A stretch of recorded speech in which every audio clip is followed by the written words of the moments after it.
I want to pivot to this is a really big story. I'm sure you've heard of Francesca Albanese. Yeah. She's the UN rapporteur. For those who are not aware, the US government is sanctioning Francesca Albanese, who we say I think, should be getting the Nobel Peace Prize. The peace Uh, process, 100%. Exactly. Marco Rubio let the cat out the bag the other day. Today, I am imposing sanctions on UN Human Rights Council Special Rapporteur Francesca Albanese for her illegitimate and shameful efforts to prompt the ICC, action against the US and Israeli officials, companies, and executives. Albanese's campaign of political and economic warfare against the US and Israel will no longer be tolerated. We will always stand by our partners in their right to self-defense.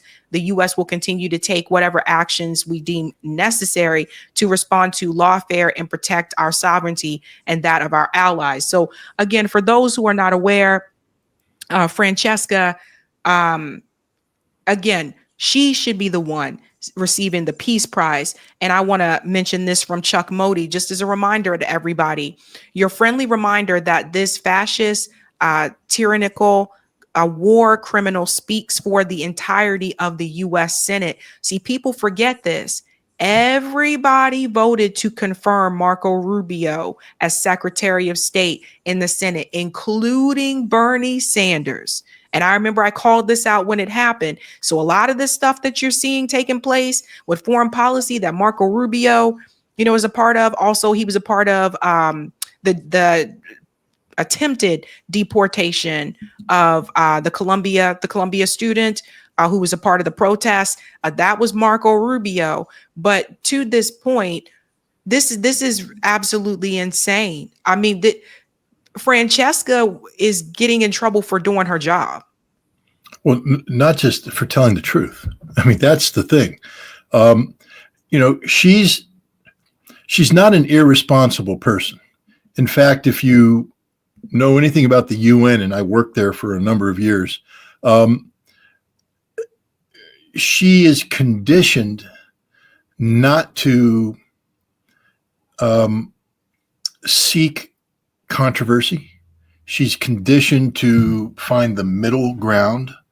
She's conditioned. This is her approach, and oftentimes that leads to people saying that the United Nations is weak and ineffective because they take such a neutral position. And she's somebody who came up through the system, but the situation in Gaza is such that there can be no neutrality. I mean, it's at the point now where you have to call it out for what it is. There's no softening of the position. And this is a reality that's been manifested around the world as people recognize. I mean, it's funny that Rubio is singling out the International Criminal Court, but what about the International Court of Justice? I'd probably have to dig a little bit deeper, but since she's a UN official, I don't think she pays as much attention to the ICC as she does to the ICJ, which is actually the court that is derived from the powers of the United Nations Charter. But it wouldn't be the first time that Rubio, showed his ignorance. But I have to be careful because maybe she is, somehow attached herself to the ICC's jurisdiction on this. But she is just saying this is genocide. What's happening? It's genocide. There's no other way of putting, what I would ask people to do is take the time to go and research the history of the Warsaw Ghetto. The Warsaw Ghetto, Warsaw was the capital of Poland.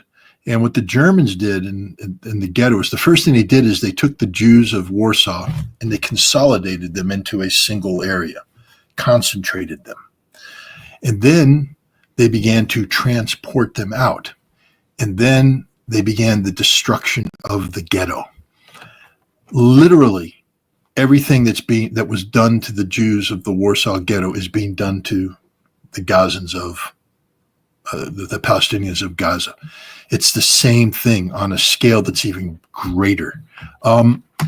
This is literal genocide. It meets everywhere. The Israelis themselves can't even defend this anymore. They will say, no, it's not genocide, but they admit, I mean, they have their soldiers are saying it's a free fire zone. We go in there and we're allowed to kill everybody. Everybody. We do without any consequence. None. I mean, there is a battalion, the 97th Battalion, and it's a religious affiliated battalion. It was created so that there was a vehicle for a particular brand of Orthodox Jew could join the IDF and still be able to, maintain their religious cultures. But it was hijacked by what they call the settlers on the hill, the Brooklyn Jews, these fanatics who come in from the United States and steal people's homes and all this. They came in and hijacked this. They had to be moved out of Palestine and sent to the Golan Heights because even the Israelis said these guys are just raping and murdering and killing, and it's out of control. But then they've taken them and they've brought them back to Gaza and they celebrate their activities. Now, this most recent ambush of Israeli forces hit the 97th pretty hard. It's a brutal but wonderful example of karma, if you ask me. I'm not supposed to promote violence, but the people who committed some of the most outrageous atrocities against the Palestinian people over the years were brought to justice by Hamas. But we have Americans there right now. Americans are there as contractors who are killing Palestinians with no consequence on videotape. They're bragging about it. This should be, the FBI should be seizing these videotapes and arresting these people, and they should be charged with murder and war crimes. But no, they're going to be given medals and paychecks, and because the Palestinians don't matter. This is what Ms. Albanese was talking about. This is what she's been trying to bring attention to. And now she's labeled, a practitioner of lawfare against the United States. Freedom of speech means something.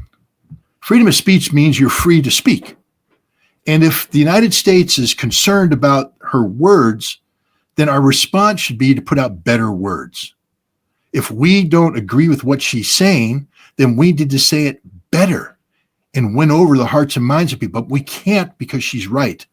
And so the only choice we have now is sanctioning, bullying, using the power of the United States to suppress and oppress. She deserves the Nobel Peace Prize. And if she doesn't get it this year, then the Nobel Committee should just disband.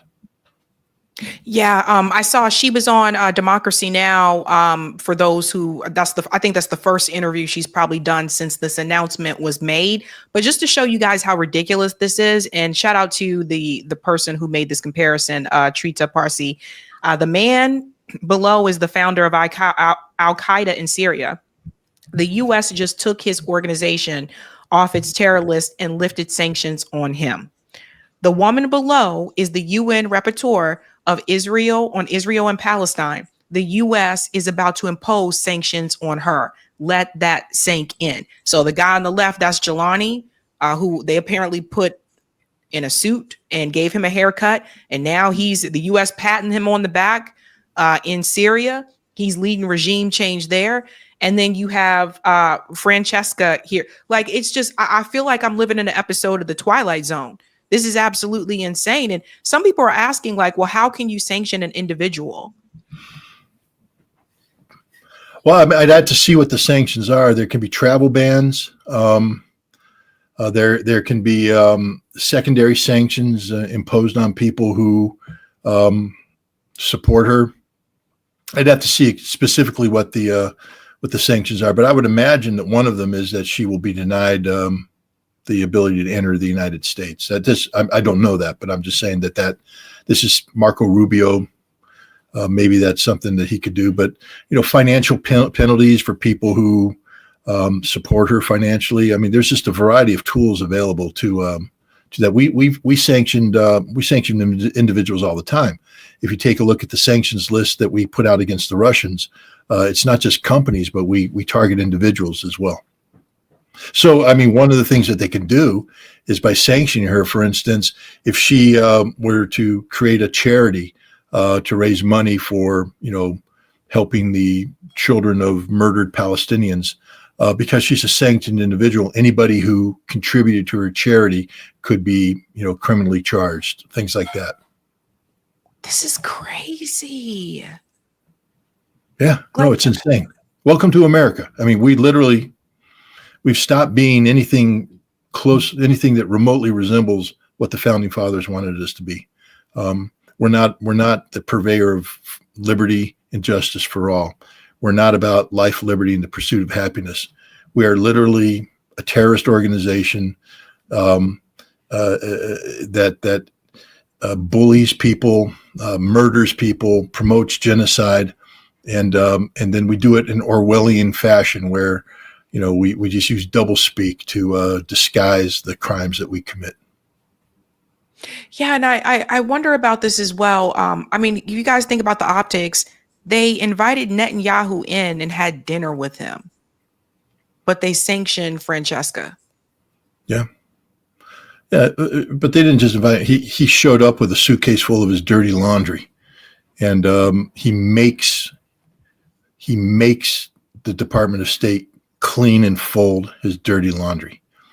It's something that the United States State Department has always created a service. So let's say I'm a diplomat who comes over to meet with the president or secretary of state. While I'm here, my laundry will be cleaned, because you don't want to send your laundry out for security reasons and all this stuff to get dry clean. So the U.S. government will take and clean the laundry, and that's okay. That's legitimate. But what Netanyahu and his wife do is they bring in suitcases of their dirty laundry just to humiliate us. It's a pure alpha dog maneuver. Yes, America, we're letting the prime minister of Israel piss on us, literally, by bringing in his dirty laundry so that it can be cleaned by Americans to show that he is superior to us.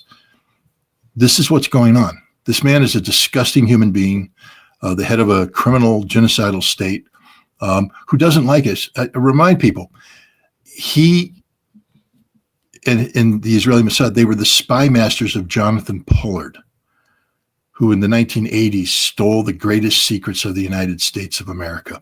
The code book with all the codes that we had broken. It cost us billions of dollars to do that.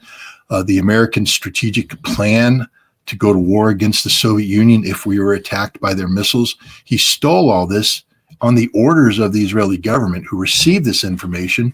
And because they're the good friends of the United States, they turned around and gave it to the KGB. This is during the Cold War. They gave it to the KGB to get better immigration rights for Jews who wanted to leave the Soviet Union. When Pollard showed up in Israel, Netanyahu greeted him, and he said, our job is to squeeze everything we can out of the United States and then let the wind blow them away. That's the man that Donald Trump just invited into the White House. We're cleaning his dirty laundry, and we're just bending over to give him everything he wants. He's not a friend of the United States. He's an enemy of the United States. But for whatever reason, we've bought into the fiction that somehow Israel is the greatest thing since sliced bread when it comes to promoting American values. No, Israel's the exact opposite of anything America ever stood for. Yeah, it makes me, it honestly makes me cringe, honestly. And I have to think about the timeline here. One more question for you, Scott. When I look at the timeline, how long is this conflict with Russia and Ukraine supposed to continue? I can't even believe it's gone on as long as it has. And then also with Israel and Gaza. Does Israel and Gaza even get resolved under this presidency? Because Donald Trump and Benjamin Netanyahu were talking about, we found a couple of countries to take them in. So they're talking about ethnically cleansing the land. The land. They're talking about emptying the Warsaw Ghetto. Is what they're talking about. Let's just call it what it is. Let's not pretend it's anything other than a Nazi-like elimination of a targeted population. That's what they're talking about. The bad news for Trump and Netanyahu is there's this organization called Hamas, and they're not losing. And they're just going to continue to fight. So this will go on for as long as Hamas can continue to resist. And Hamas has shown the ability to resist in sustained fashion. I mean, they're increasing the scope and scale of their resistance. So we'll see. I would even speculate that Hamas may be planning another October 7th type attack into Israel, not on that same scope, but just to send a message to Israel that you don't get to only come on to Gaza and fight, that we're going to take the fight to Israel, because this most recent ambush took place very close to the border between Gaza and Israel. So Hamas, instead of being driven into the center, is starting to expand its operations out. So I wouldn't be surprised if someday we wake up to find out Hamas took over another kibbutz, just to send a signal to Israel that, you don't get this. This fight isn't determined by you; it's determined by us. Russia. This is a conflict of existential proportions for Russia. Literally, a conflict that their survival as a modern nation state depends on the outcome. Russia can't afford to lose. Therefore, this war will continue until Russia wins. And Russia has made it clear that there's no calendar attached to this. The negotiator Medinsky said in Istanbul, the last round of negotiation with the Ukrainians, that it took Russia 21 years to defeat the Swedes.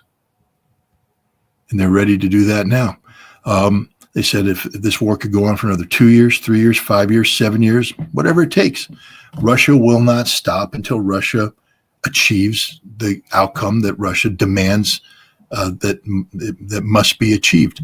So Russia will outlast Trump. They will outlast anybody in the European Union. They'll outlast Zelensky.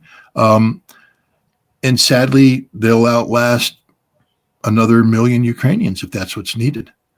Ukraine's losing this war. I don't know why people don't quite understand that. Just because Russia's not getting the big arrows on the map, Russia's fighting a different war. To give you an example, 2 weeks ago, I think the casualty figure for the Russians was 156 dead in a week. Now, just so Americans understand, in the Vietnam War, when we started bringing home 200 American boys in body bags a week in Vietnam, it broke the back of America. So we're not talking about an insignificant number of casualties here. 156 dead a week is a heavy load. The Ukrainians in that same week lost 1,500 and some odd people dead. All right, so we're literally talking about, orders of magnitude. It's 100 times. For every Russian that dies, let me make sure my math is right, 156. If it's 10, it's 1,000. If it's 100, it's... Okay, so I'm sorry. So it's 10 to 1. For every Russian that dies, it's 10 Ukrainians that die. That's an unsustainable, kill ratio. For every Russian that dies, 10 Ukrainians die. And these are the numbers the Russians don't add into their calculations. For instance, the strikes that are taking place on a daily basis on the concentration of Ukrainian forces in the rear. The Russians don't know how many they kill. They drop bombs on a barracks, it collapsed the barracks. They don't know, so those numbers don't get counted. So the fact is the Ukrainian numbers are probably, several times higher than this, but 10 to 1 loss ratio. And Russia every month is bringing in 40,000 new troops. Now, if they lose 100, let's say they lose 200 guys a week. All right. So in a month, we're talking about losing 800 guys. Now, let's say it's a 3-to-1 wound ratio. So 8, 16, 24. Russia in a month is losing 3,200 guys, dead and wounded. They're recruiting 40,000. Now, I'm just a simple Marine and math is not my forte. But even I know that if you're losing 3,200 and you're bringing in 40,000, you ain't getting weaker, you're getting stronger. The Ukrainians, on the other hand, are losing 1,500 guys a week. So we add that up, and they're losing more than they bring in. So Ukraine's getting weaker, and it's just getting worse and worse and worse for them. And another example, just to show how this happens on the battlefield. As Russia is moving in towards, there's a city called Pokrovsk, and there's a lot of fighting going around Pokrovsk right now. It's sort of an important hub, communications, logistics hub. If it falls, it puts the Ukrainians in a bad posture. So the Ukrainians, in order to reinforce, they had to pull people out of the line. and they pulled them out of a relatively quiet part of the line in Zaporizhia. And they withdrew a couple brigades to send them up to Pokrovsk. It didn't work. They got bombed. They got killed. They didn't even make it. They're dead and all that. But when they pulled it out, the Russians were ready, because the Russians went, oh, guess where we're going to attack next? Right where you took the troops out. And now they're advancing there. And this is what's happening to Ukrainians. Every time because they lost all their reserves in Kursk. They went into Kursk last August, put 76,000 troops in there, and they're all gone, dead, finished. There's nobody else. There's no reserves left. So now what they have to do is they have to rob Peter to pay Paul. They have to pull people off a front here to reinforce a Russian success here. And as soon as they pull them off, because the Russians have overwhelming manpower superiority, the Russians begin to attack here. Now the Ukrainians go, so now they have to move people here to here, then the Russians attack. The Russians are putting pressure on the entire front. And this will go on for as long as necessary. And it won't stop until either Ukraine surrenders or there isn't a Ukraine left.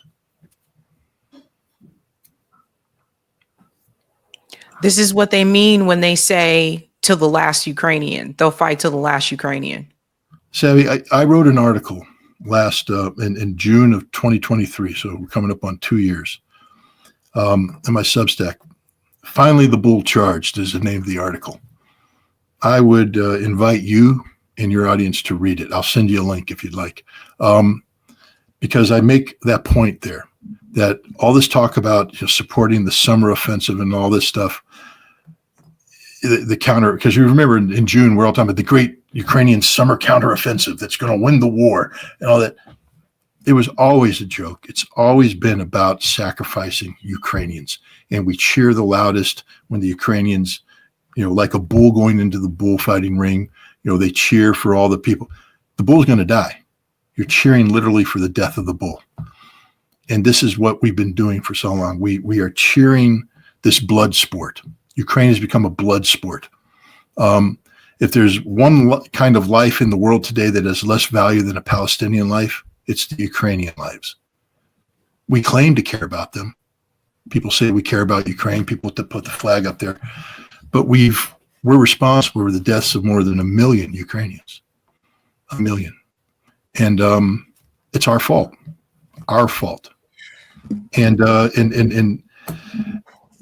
now it's just going to continue to happen and go on. And then what's going to happen is that the Ukrainians will become, again, the equivalent of the people get mad at me when I say this, but I said early on that what's going to happen to the United States is we're going to become so numb about the atrocities committed against the Palestinians that it's just going to blend itself into something where we stop being disturbed by it. There was a time if the Israelis dropped a bomb on a camp and there was a man or a boy trapped inside burning to death, and we watched that, we were upset about it.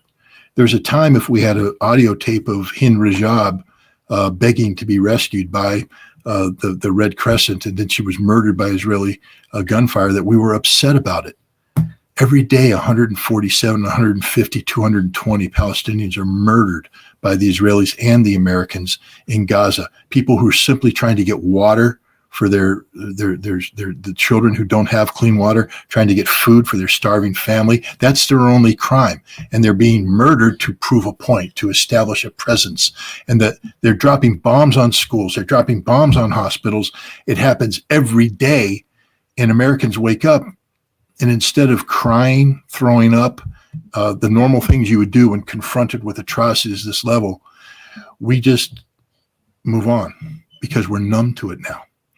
The Israelis have succeeded in turning mass murder into a mind-numbing exercise to the extent that because we can't absorb the pain anymore, we collectively just move past it. Fortunately, there are people like Francesca out there who continue to hold the moral compass up there and shine a light on this. But it's really disturbing how accustomed we've become to large numbers of dead Palestinians. And the same thing's happening in Ukraine. We've just become accustomed to large numbers of dead Ukrainians, and all the people out there that claim to be supporting Ukraine, they don't. We're not the friends of the Ukrainians. We have never been the friends of Ukrainians. People who claim to be the friends of Ukrainians don't know anything about Ukraine. We simply like Ukraine because they're against Putin. They're against Russia. but we don't like them enough to say, hey, maybe we should stop the killing. And we're just going to allow even Trump to show you the hypocrisy of this fat orange-faced madman. He claims he wants to stop the killing. So his solution is to give more weapons of death to Ukrainians, knowing that they're not going to change the outcome of this war. All it's going to do is require a more intense response by the Russians that will kill even more Ukrainians. And to let everybody know as well, one of the things that Francesca Albanese stated is she named 60 companies that are directly profiting off of the genocide in Gaza. And it's not what you would think. Like, we all know, of course, like we talked about before, Palantir, we know about, the MIC, that type of stuff. No, I'm talking about tech companies.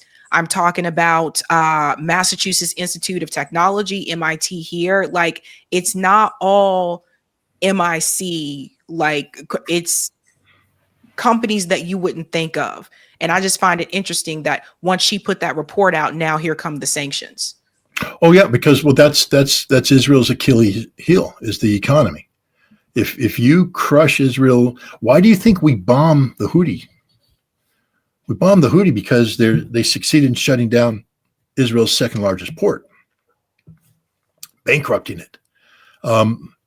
That's why we bombed them, and they're doing it again now. They're sinking ships. They're strangling that. The Iranians struck Haifa, the largest port, destroyed the port facilities, destroyed oil facilities. Israel's in a lot of trouble economically, and what we can't allow, we being the United States government, is any notion of a boycott, because the moment you're able to successfully boycott companies that do business with Israel's over. It's finished. It's finished. It's gone. You want the quickest victory in the world?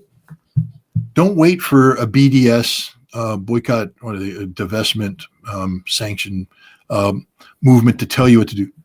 Research your own. And if every American woke up in the morning and said, I just refused, you don't have to announce it. Just do it. I refuse to buy from this company. I refuse. You don't have to make an announcement because you don't want ICE and the FBI coming after you. Just do it. And it will destroy Israel overnight. 100% destroy them overnight, because they can't survive without this injection of capital that comes from these companies that you speak of, from the American tax. Ted Cruz just talked about pushing a bill for $240 billion, $240 billion, that's with a B, dollars to Israel. Now, the last time I checked, was the senator from the state of Texas that just got slammed by a flood. And we still have people in North Carolina that have been slammed by flood. New Mexico's getting slammed by floods. People in Maui still are recovering from the fire. We have American infrastructure problems. And this America First senator wants to send $240 billion to Israel. That's the crux of the problem here, that people are willing to sacrifice America for the benefit of this postage stamp sized nation that's practicing genocide and doesn't stand for anything that is reflective of American values. Israel doesn't have a constitution. Israel, so you can't. It's not a republic. They don't respect the rule of law. They don't respect international law. Their military is mass murderers. They are committing genocide. They don't believe in free speech. We can just go on and on and on. And they don't like us. That's the other thing I just want to remind everybody about. They don't like us. They disrespect us. They're not pro-America. They're anti-America. USS Liberty, Jonathan Pollard, the theft of American nuclear material, the disgrace, the way they debased American Marines in Beirut. We can go on and on.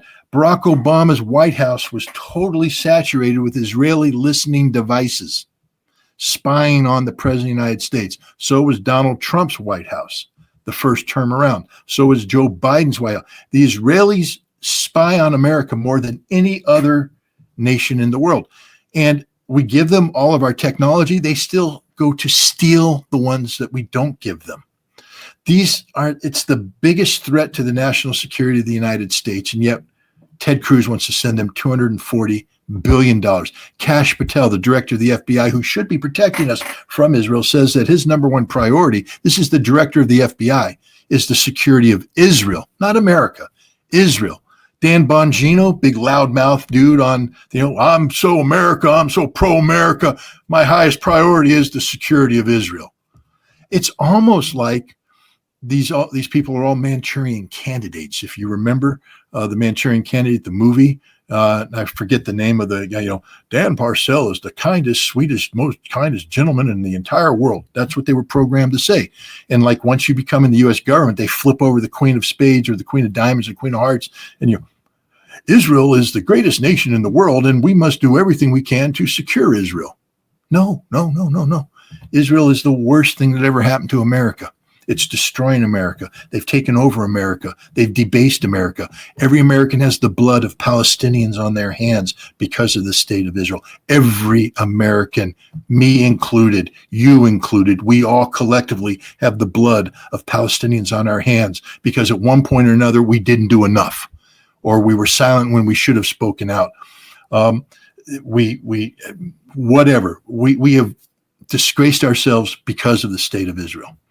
And we have to be careful now because they've weaponized American speech.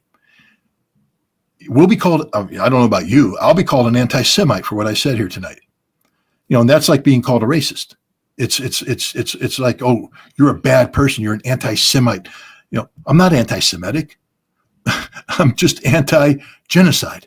I'm anti-nations that are opposed to the fundamental values that are supposed to define the United States. I'm against nations that openly advocate against the United States. That's Israel. They openly do it. They buy the U.S. Congress. Hey, Sabby, I got a good idea. Let's create a political action committee. We're going to call it the American Russia Public Affairs Committee. And we're going to go to Russia. We're going to go to Russia and we're going to meet with Russian oligarchs and we're going to get them to give us billions of dollars. And then we're going to come back here and we're going to say, I want to spend $100 million to buy Congress on behalf of the American Russia Political Affairs Committee. You don't think there would be any problems with that, do you? You don't think the FBI might get a little worried about that. And yet that's exactly what happens with the American Israeli Public Affairs Committee. They brag about spending $100 million to buy the United States Congress for the state of Israel. And there's no problem for this. I mean, come on now. Hey guys, this was a Sabby clip. If you like what you saw, hit that like button and subscribe.